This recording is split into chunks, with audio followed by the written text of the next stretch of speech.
नमस्कार दोस्तों, आप सभी का स्वागत है। हम पढ़ रहे थे सूफी रचनाओं के बारे में।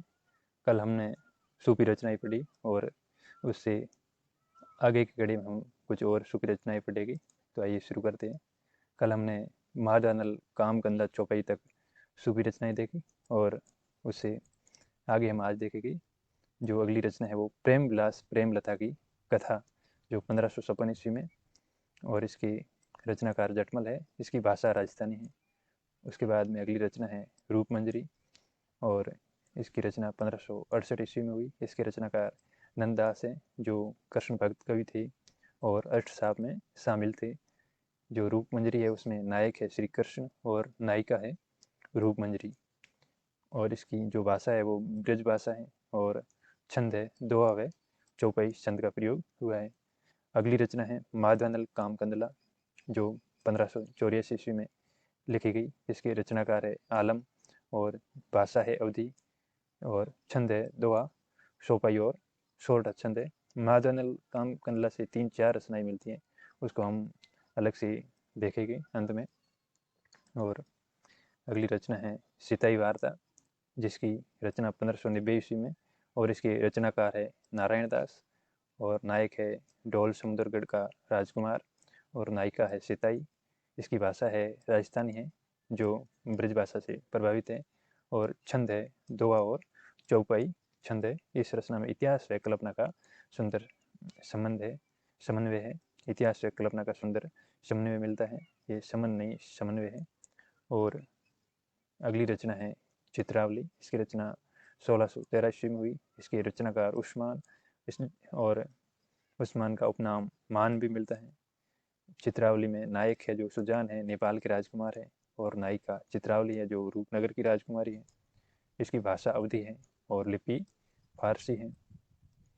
और जो उस्मान है उनके गुरु चिश्ती संत हाजी बाबा माने जाते हैं, और उस्मान जो जहांगीर के समकालीन थे।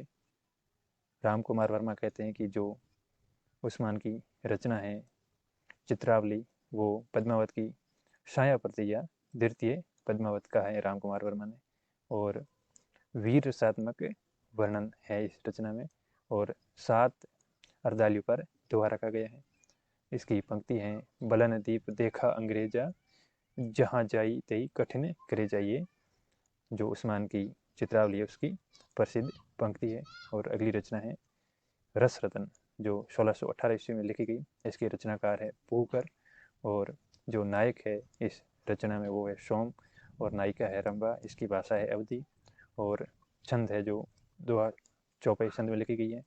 ऐसा माना जाता है कि जहांगीर ने पूकर को एक बार कैद कर दिया था और बाद में छोड़ दिया था। और अगली रचना है ज्ञानदीप।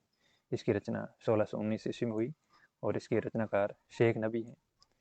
इसमें नायक ज्ञानदीप है जो कलिंजर के राजा है और नायिका देवयानी या देवजानी है। इसकी भाषा अवधी है और छंद दोहा चौपाई है।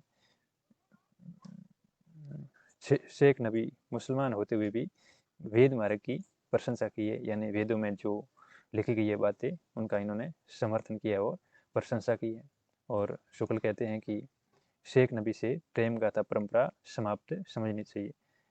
क्या कहते हैं शुक्ल जी? आचार्य रामचंद्र शुक्ल कहते हैं कि शेख नबी यानी जो ज्ञानदीप रचना है उससे प्रेम गाथा परंपरा समाप्त समझनी चाहिए। अगली रचना है नल दमयंती जो 1625 ईस्वी में। इसके रचनाकार नरपति व्यास हैं और इसमें नायक है जो नल है और नायिका दमयंती है। इसकी भाषा अवधी है और छंद है दोहा चौपाई छंद में लिखी गई है। और अगली रचना है हंस जवाहिर और इसके रचनाकार है कासिम शाह। ये 1731 ईस्वी में लिखी गई।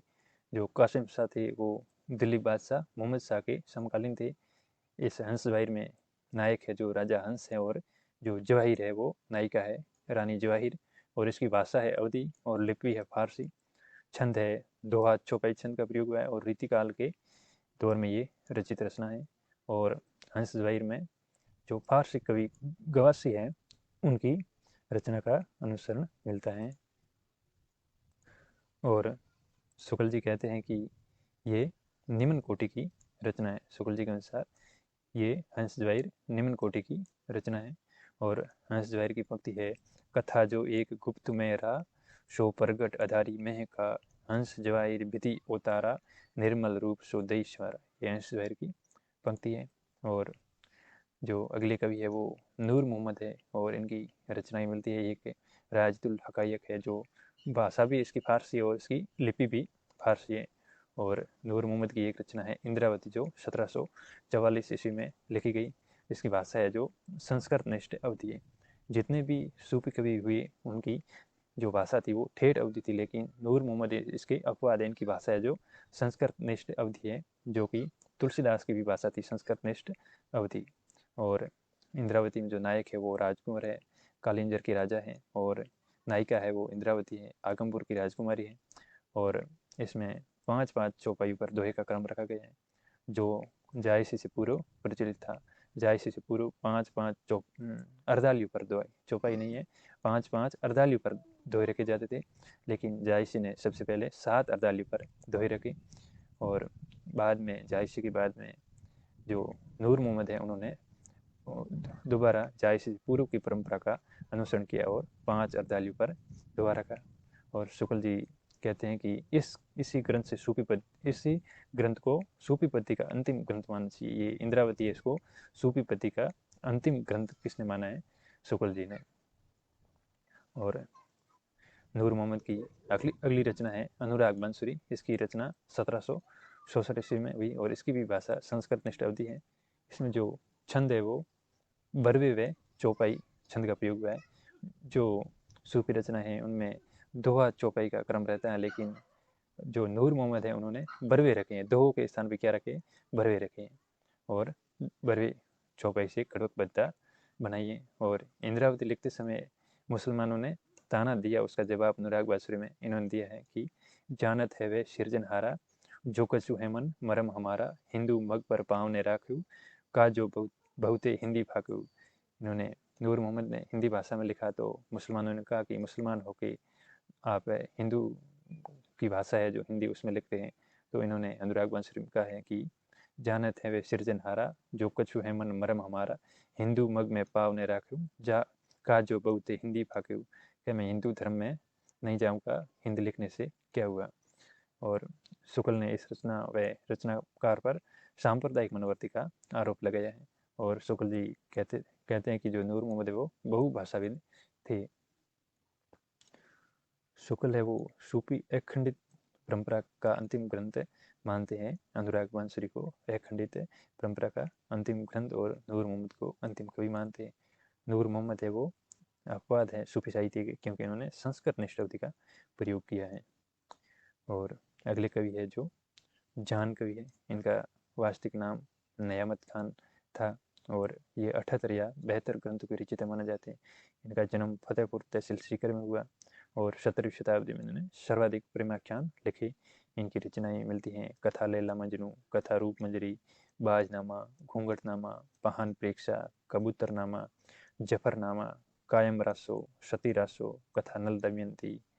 और डॉक्टर नगेंद्र कहते हैं कि ये हिंदी के प्रथम कवि हैं जिन्होंने फारसी के लैला मजनू आख्यान को लेकर ग्रंथ लैले मजनू की रचना की। और इनकी जो भाषा है वो राजस्थानी प्रभावित ब्रज भाषा है, और छंद है दोहा और चौपाई छंद का प्रयोग किया, और कवि छविया छंद का प्रयोग किया है। अगले कवि है सूरदास लखनवी, जो पंजाब के थे, और इनकी रचना है नल दमयंती। और आचार्य शुक्ल मानते हैं कि एकमात्र हिंदू कवि हैं जो सूफी साहित्य में सूफी रचनाएं लिखी, जो सूरदास लखनवी है। और ये रचनाएं वह अत्यंत निकृष्ट रचना माना है शुक्ल जी ने नल दमयंती को। और कुछ अन्य सूफी कवि है जैसे यूसुफ जुलेखा रचना है जो शेख निसार ने लिखी, और पद्मिनी चरित है वो लाल दास ने लिखी। इनका एक नाम लक्षोदय भी मिलता है। और इबन निशाती रचना है वो फूलबन ने लिखी। और गोरा बादल विख्यात है, इसके रचनाकार जटमल हैं। गोरा बादल चौपाई है हेमरतन, और कुतुब मुश्तरिक के रचनाकार है मुल्ला वजई, और शब्द के रचनाकार भी मुल्ला वजई है। तो इस प्रकार हमने सूफी रचनाएं देखी। अब हमारी जो पद्मावत और जायसी के बारे में एक लेक्चर बचा है, उसमें हम विस्तार से पद्मावत की जो रचनाएं हैं और जायसी के बारे में पढ़ेंगे, और कुछ जो सूफी साहित्य से संबंधित अन्य महत्वपूर्ण तथ्य हैं वो भी अगले वीडियो में देखेंगे। धन्यवाद।